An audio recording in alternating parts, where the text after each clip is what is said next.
कई वर्षों तक रूस को दुनिया की सबसे आधुनिक सेनाओं में से एक माना जाता था, जिसमें उसके विमान भी शामिल हैं। जहां पश्चिम के पास F-22 और F-35 है और चीन के पास J-20 है, वहीं रूस के पास Su-57 फेलन है। कागजों पर यह एक 5वीं पीढ़ी का स्टेल्थ फाइटर है जो सोवियत प्रतिभा पर आधारित है। दशकों की एरोस्पेस महारत और अमेरिकी डिजाइनों को पछाड़ने की इच्छा से बना है। मॉस्को Su-57 को रूसी वायु अंतरिक्ष बल का ताज का नगीना कहता है। सरकारी मीडिया इसे क्रांतिकारी बताता है। एक रूसी जनरल ने तो यहाँ तक दावा किया कि यह दुनिया का पहला 6ठी पीढ़ी का फाइटर जेट बनने के कगार पर है। लेकिन अब यह कहानी कई खामियों से भरी लगने लगी है, क्योंकि Su-57 कोई ताज का नगीना नहीं है। यह एक सावधानी से बनाए रखा गया भ्रम है और इसे असली आंकड़े, डेटा और प्रयोगों से समर्थन मिलता है, जिनमें Su-57 के निर्माता रूसी विमान निर्माता सुखोई की अपनी पेटेंट फाइलिंग भी शामिल है। Su-57 के बारे में इतनी बढ़ा चढ़ाकर बातें हुई हैं कि इसके प्रदर्शन और क्षमताओं को लेकर सबसे ज्यादा गलतफहमी हो सकती है। आज हम उस भ्रांति को तोड़ने जा रहे हैं।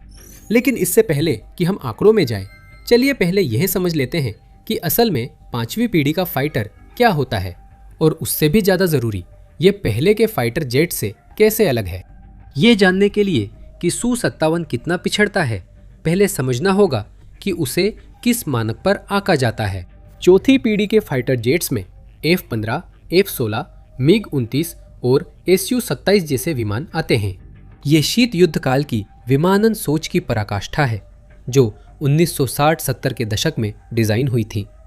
ये तेज, फुर्तीले हैं और कई खतरनाक हथियार ले जा सकते हैं। शीत युद्ध के दौरान विमानों के लिए सिद्धांत ये था कि बड़ा आमतौर पर बेहतर होता है और दिखने वाले हथियार विरोधियों को डराने के लिए काफी होते हैं, ताकि महंगे उपकरणों का असली इस्तेमाल किए बिना ही उन्हें शांत किया जा सके। यह और भी जटिल हो जाता है क्योंकि 2 विश्व युद्धों के बाद रडार और डिटेक्शन सिस्टम्स अभी अपने शुरुआती दौर में ही थे। रडार क्रॉस सेक्शन की अवधारणा रोचक थी, लेकिन फाइटर जेट्स ने इसे प्राथमिकता नहीं दी थी। इसके बजाय चौथी पीढ़ी के विमान अपने मिसाइल और बम बाहरी पायलन पर ले जाते थे, जो रडार को दिखाई देते हैं और विमान के कुल रडार हस्ताक्षर को बढ़ा देते हैं।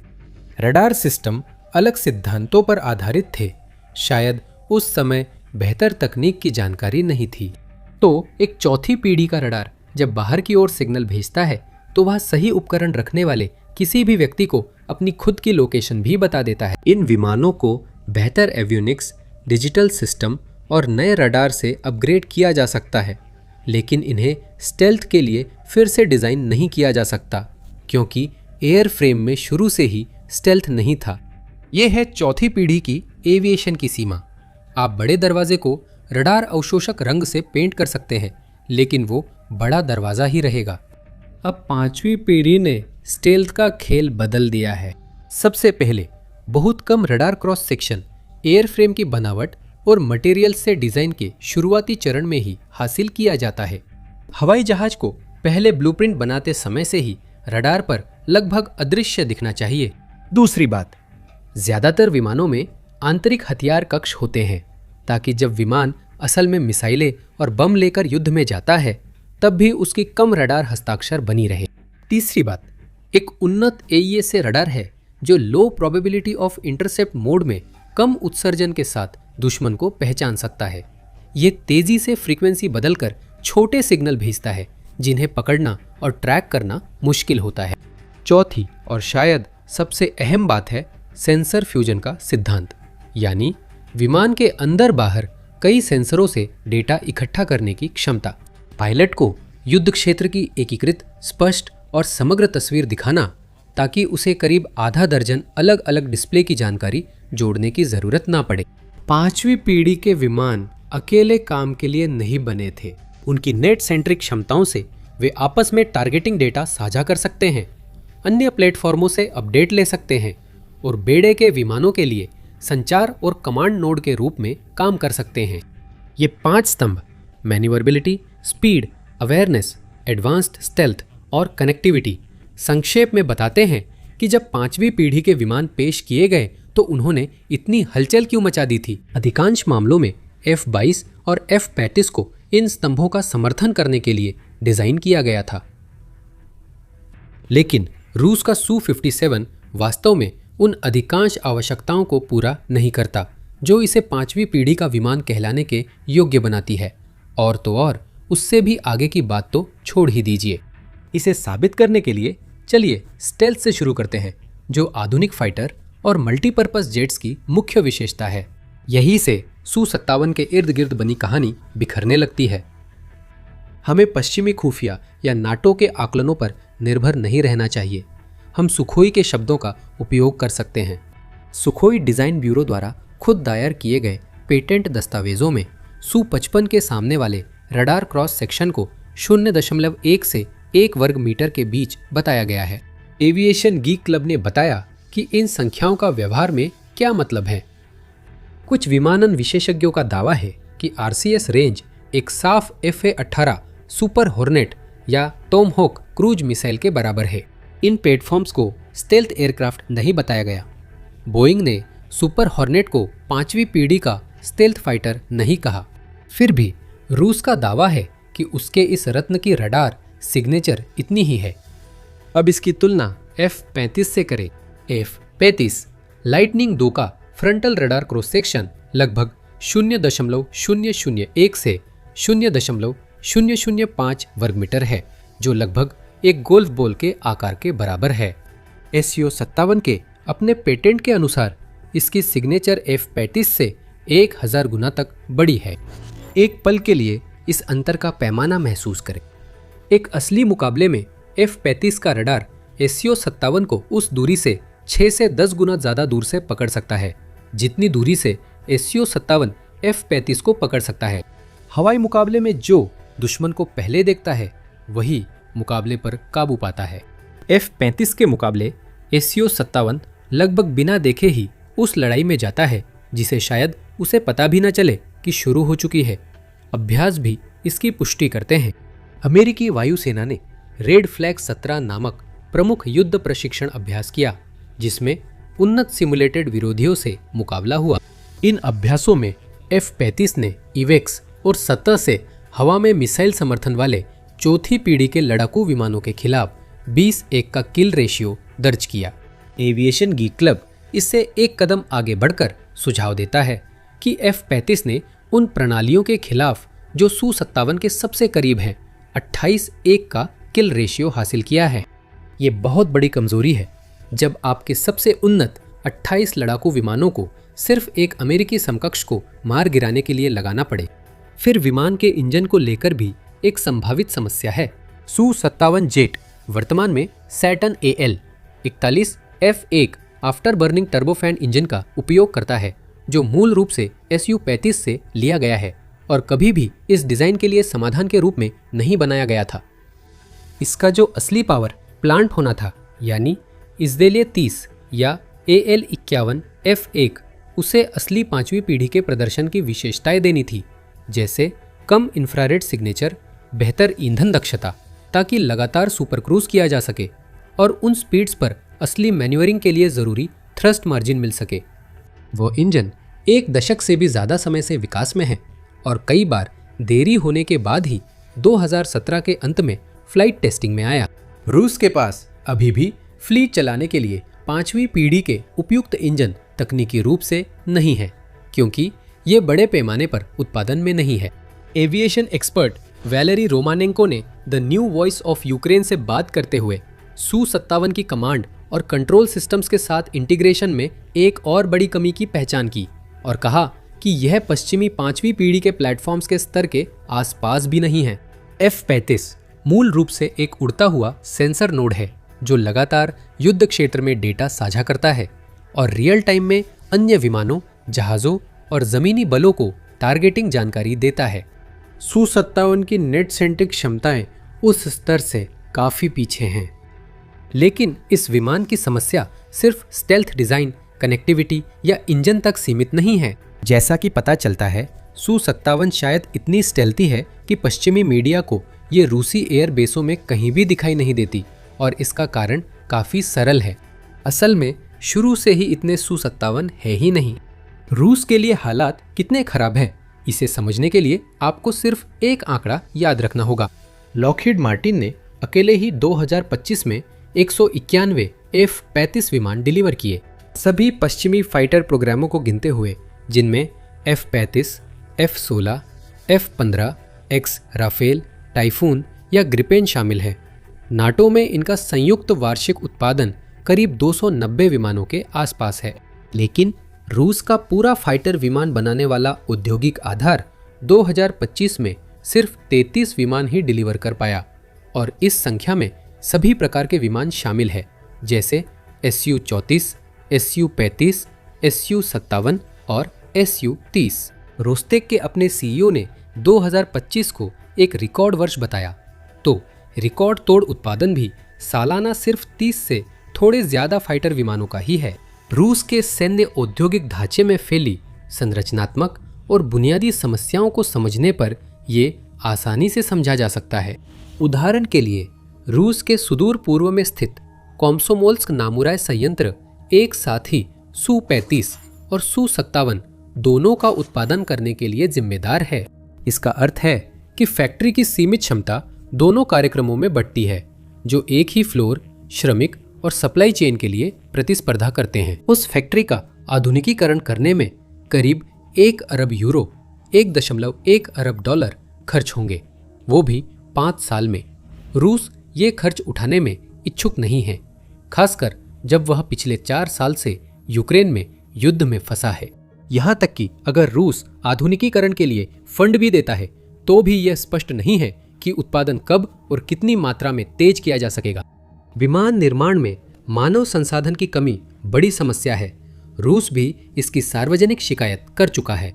सैन्य औद्योगिक क्षेत्र में 4 लाख तकनीशियन व इंजीनियर चाहिए, और ये संख्या 2022 की है, जब यूक्रेन पर आक्रमण के शुरुआती कुछ महीने थे, और उस समय रूस में भर्ती दर और युद्ध में हताहतों की दर अभी भी अपेक्षाकृत कम थी। अगर रूस किसी तरह पर्याप्त कुशल श्रमिकों और इंजीनियरों को इकट्ठा कर भी लेता है ताकि वे हवाई जहाज बना सके, तो भी 2 और समस्याएं हैं जो सामने आती हैं। रूस का नागरिक विमानन उद्योग भी ऐसी ही कमी से जूझ रहा है, जिससे सैन्य और नागरिक विमान निर्माता एक ही लोगों के लिए प्रतिस्पर्धा कर रहे हैं। और भी बुरी बात यह है कि नागरिक हवाई क्षेत्र की हालत और भी खराब है। 2023 में रूसी अधिकारियों ने घोषणा की कि देश रूसी विमानन कंपनियों को 1000 वाणिज्यिक विमान सौंपेगा। 2025 के अंत तक इन विमानों में से मुश्किल से 1 दर्जन ही बनाए गए हैं। यह कमी नागरिक विमान उद्योग पर इतना दबाव डालती है कि वे शायद सैन्य इंजीनियरों को आकर्षित कर रहे हैं। दूसरी बात, और शायद ज्यादा जरूरी, विमान बनाने वाला हो सकता है पर उड़ाने वाला न मिले। एक स्वतंत्र विश्लेषण के अनुसार विमान के इलेक्ट्रॉनिक्स और एवियोनिक्स सिस्टम पर तकनीशियन को प्रशिक्षित करने में करीब 3000 घंटे लगते हैं। इस तरह का प्रशिक्षण तब लगभग असंभव हो जाता है जब देश असली युद्ध में हो। रूस को अगर वो वास्तव में और अधिक Su-57 उड़ाना चाहता है, तो उसे उस तैनाती को तेज करना होगा, और प्रतिबंधों ने इन सभी समस्याओं को और भी बढ़ा दिया है। यूक्रेन पर हमले से पहले रूस एवियोनिक्स, माइक्रो इलेक्ट्रॉनिक्स और सटीक निर्माण उपकरणों के लिए पश्चिम पर निर्भर था, लेकिन अब ये आपूर्ति श्रृंखलाएं टूट गई हैं। 2023 तक रूस की लगभग 90% माइक्रो इलेक्ट्रॉनिक्स चीन से आ रही थी, लेकिन ये घटक हमेशा उन पश्चिमी हिस्सों के बराबर नहीं होते जिन्हें वे बदलते हैं, जो तीसरे पक्ष के चैनलों के माध्यम से काफी अधिक कीमत पर पहुंचते थे। लड़ाकू विमानों की संख्या पर इसका असर साफ दिखता है। Su-34 का उत्पादन 2022 में 9 विमानों से बढ़कर 2023 में 11 हो गया, जबकि 2025 का लक्ष्य 17 है। Su-35 के लिए रूस ने 2024 में 15 का ऑर्डर दिया था, लेकिन केवल 12 ही डिलीवर कर सका। इसकी तुलना रूसी टैंक, ड्रोन और आर्टिलरी शेल के उत्पादन की गति से करें, जो आक्रमण के बाद से 2 से 10 गुना तक बढ़ गया है। यह अंतर महत्वपूर्ण है। बड़े पैमाने पर गोला बारूद और बख्तरबंद वाहन मौजूदा सोवियत औद्योगिक ढांचे से ज्यादा बनाए जा सकते हैं। फाइटर जेट्स के उत्पादन को इस तरह नहीं बढ़ाया जा सकता। उनमें बेहद सटीक पुर्जे चाहिए, जिन्हें बहुत कड़ी सहनशीलताओं के भीतर तैयार करना पड़ता है। सप्लाई चेन में कोई भी रुकावट पूरी असेंबली प्रक्रिया में फैल जाती है। स्थिति इतनी गंभीर थी कि रूस ने भारत और म्यांमार को भेजे सैन्य इलेक्ट्रॉनिक पुर्जे वापस खरीदने की कोशिश की। रूस निर्यात डिलीवरी से पुर्जे निकालकर घरेलू उत्पादन चला रहा था। ये रूस के अंतर्राष्ट्रीय संबंधों को नुकसान पहुंचाना है ताकि वो टिक सके। और इन सब के बीच Su-57 को असल में वही बचा खुचा मिलता है जो Su-34 और Su-35 की लाइनों के हिस्से के बाद बचता है। 2025 में इसका मतलब था कि पूरे साल में रूसी वायुसेना को केवल 2 Su-57 की डिलीवरी हुई। लेकिन इससे पहले कि हम आगे बढ़े, यह सुनिश्चित कर ले कि आप द मिलिट्री शो को सब्सक्राइब कर चुके हैं। हम हर दिन खबरें और विस्तृत विश्लेषण पोस्ट करते हैं ताकि आप हमेशा जानकारी में रहें। अब वापस आते हैं Su-57 पर। सप्लाई चेन और स्टेल्थ समस्याओं के अलावा एक और संभावित समस्या है जिसे रूस शायद पार नहीं कर पाएगा। कोई भी इस विमान को खरीदने वाला नहीं है और इससे रूस को ज्यादा बेचकर मुनाफा कमाने का मौका नहीं मिलेगा। ये यूक्रेन युद्ध की ओर इशारा करता है, लेकिन इसकी जड़ें और गहरी है। रूसी हथियारों का दशकों तक निर्यात एक भू राजनीतिक आधार रहा, जिसने पश्चिम और पूर्व पूंजीवादी और समाजवादी दुनिया को अलग किया।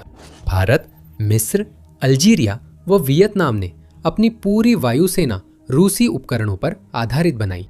रूस उनका आपूर्तिकर्ता, रखरखाव साझेदार और उन्नयन का जरिया था, और वे संबंध टूट रहे हैं।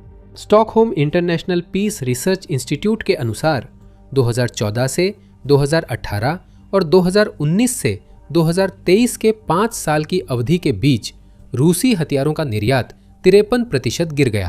2019 में रूस 31 देशों को प्रमुख हथियार निर्यात कर रहा था। 2023 तक ये संख्या घटकर 12 रह गई। अलग अलग देशों के आंकड़े और नुकसानदायक हैं। रूस के भारत को निर्यात में 34% की गिरावट आई, मिस्र को 54% की गिरावट आई और वियतनाम को असाधारण रूप से 91% की गिरावट आई। ये आंकड़े सिर्फ पश्चिमी प्रतिबंधों के दबाव का नतीजा नहीं है। संभावित ग्राहक देख रहे हैं कि रूस उस युद्ध में मुश्किल से भर पा रहा है जिसे उसने शुरू किया था, और वही या ज्यादातर मामलों में उससे भी खराब उपकरण खरीदने में हिचकिचा रहे हैं, क्योंकि ज्यादातर निर्यात संस्करण अपने घरेलू समकक्षों की तुलना में अपेक्षाकृत कमजोर होते हैं। क्या सैन्य रहस्य बनाए रखने के लिए? लेकिन अब रूस की समस्या 2 बड़े खिलाड़ी हैं। भारत और चीन ने मिलकर 2020 से 2024 के बीच रूसी हथियारों के निर्यात का 55% हिस्सा लिया। अब दोनों ही कहीं और देख रहे हैं। भारत ने खरीद रद्द की, भुगतान देर से किया और रूसी भागीदारी के बिना मौजूदा रूसी विमानों को अपग्रेड करने की योजना बनाई, जिससे मॉस्को को रखरखाव व अपग्रेड की कमाई से बाहर कर दिया। इस बदलाव से नए आपूर्तिकर्ता को जगह मिली है। चीन रूस के खाली स्थान को भरने के लिए आगे आया है। वो सस्ते प्लेटफॉर्म, कम राजनीतिक शर्तें और आकर्षक व्यापार पैकेज दे रहा है। बीजिंग रूस द्वारा छोड़े गए बाजार को तेजी से भर रहा है। पाकिस्तान के साथ बनाया गया JF-17 थंडर विकासशील देशों में बिक रहा है। J-10C उन देशों से गंभीर रुचि आकर्षित कर रहा है जो पहले आमतौर पर रूसी विकल्प को ही चुनते थे। यूक्रेन युद्ध ने इस प्रवृत्ति को और मजबूत किया है, क्योंकि दुनिया ने रूसी वायु शक्ति की सीमाएं वास्तविक समय में देख ली हैं। जो देश पहले रूसी डिलीवरी में देरी और क्षमताओं की कमी सहते थे क्योंकि विकल्प नहीं था, अब समझ रहे हैं कि विकल्प हैं और चीन उन्हें यह बता रहा है। इसी कारण Su-57 निर्यात कार्यक्रम शुरू होने से पहले ही खत्म हो गया। अल्जीरिया को 14 में से सिर्फ 2 विमान मिले। भारत ने 2018 में लागत और क्षमताओं को लेकर चिंता जताते हुए संयुक्त विकास पहल से नाम वापस ले लिया था। लेकिन यूक्रेन का क्या? यकीनन असली मोर्चे पर Su-57 विमान रूस के वायु बेड़े के सबसे उन्नत और दुर्जय विमानों के रूप में अपनी मौजूदगी दर्ज करा रहे होंगे। लेकिन असल में वास्तविक प्रतिक्रिया बहुत ज्यादा उत्साहजनक नहीं रही है। सैन्य विश्लेषकों के मुताबिक रूस यूक्रेन में हवाई वर्चस्व नहीं पा सका, जबकि दुश्मन वही विमान उड़ा रहा था जो रूस के पास थे। बस वे एक पीढ़ी पुराने और बदतर हालत में थे। इसलिए ये काम तो हंसी की बात होना चाहिए था। यूक्रेन ने 1999 में अपनी ऊर्जा देनदारियों के बदले रूस को कुछ विमान बेच दिए थे। नहीं, Su-57 विवादित हवाई क्षेत्र में किसी भी महत्वपूर्ण अभियान में खास तौर पर नदारद रहा है। पूर्व EA-18 ग्राउलर पायलट एडम डेम्यूड ने ईरानी वायु रक्षा पर इजरायली हमलों की ओर इशारा किया। ये हमले F-35I विमानों ने कुछ दिनों में किए और इजरायली विमान लगभग बिना नुकसान लौटे। उन्होंने दिखाया कि असली स्टेल्थ तकनीक वाली वायु शक्ति कैसी होती है। उनके अनुसार नाटो रूसी वायु रक्षा के खिलाफ मिशन कर सकता है और बाद के अभियानों को ज्यादा विरोध नहीं मिलेगा। लेकिन रूस यूक्रेन में ऐसा नहीं कर सकता क्योंकि उसका बजट और वायु रक्षा क्षमता नेटो से काफी कम है।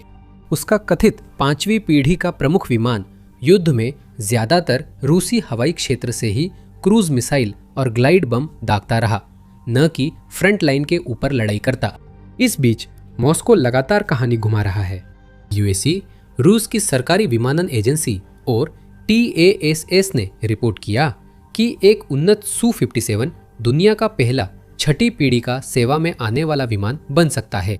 विक्टर बोंदारेव, पूर्व रूसी एरोस्पेस फोर्सेज कमांडर और फेडरेशन काउंसिल रक्षा सुरक्षा समिति अध्यक्ष ने इस पर सार्वजनिक बयान दिया। इसे स्टेल्थ में बेहतरीन बताते हुए उन्होंने कहा, इसमें आधुनिक विमानन विज्ञान की सभी श्रेष्ठ चीजें हैं। ये उस व्यक्ति का बयान है जो ऐसे विमान का वर्णन कर रहा है जिसकी radar cross section cruise missile जैसी है और यह उसके निर्माता के पेटेंट में पुष्टि हुई है। यह दिखाता है कि रूसी प्रचार कितना गहरा और व्यापक है जब वे मूल रूप से 4थी पीढ़ी के फाइटर जेट को फिर से ब्रांड करके भविष्य के लिए तैयार 6ठी पीढ़ी के फाइटर के रूप में पेश करते हैं, जबकि ऐसा कुछ अमेरिका ने भी अभी तक वास्तव में नहीं बनाया है। तो नहीं, Su-57 फेलिन कोई ताज का गहना नहीं है। यह दिखाता है कि शीत युद्ध के सैन्य औद्योगिक तंत्र का 21वीं सदी की पश्चिमी एरोस्पेस इंजीनियरिंग से मुकाबला करने पर क्या होता है। साथ ही यह प्रतिबंधों, घटती उत्पादन क्षमता और एक शौह युद्ध से जूझ रहा है जो उसकी पुनः प्राप्ति योग्य संसाधनों को समाप्त कर रहा है। रूस के पास कई साल की उत्पादन प्रक्रिया के बाद 35 से कम ऑपरेशनल Su-57 विमान हैं और इसके एकमात्र निर्यात ग्राहक को भी कुछ सालों में सिर्फ 2 जेट मिले हैं। इसके इंजन तय समय से 10 साल पीछे है। इसकी स्टेल्थ क्षमता उस विमान की तुलना में 1000 गुना खराब दर्ज की गई है जिससे इसे मुकाबला करना था। पहले के खरीदार पीछे हट रहे हैं, चीन उन्हें अपनी ओर खींच रहा है। लेकिन Su-57 रूस की वायुसेना के टूटने की बस शुरुआत है। और जानने के लिए वीडियो देखें और द मिलिट्री शो को सब्सक्राइब करें ताकि आपको रोजाना दुनिया भर के युद्ध और भू राजनीति से जुड़े सभी विषयों की खबरें मिले।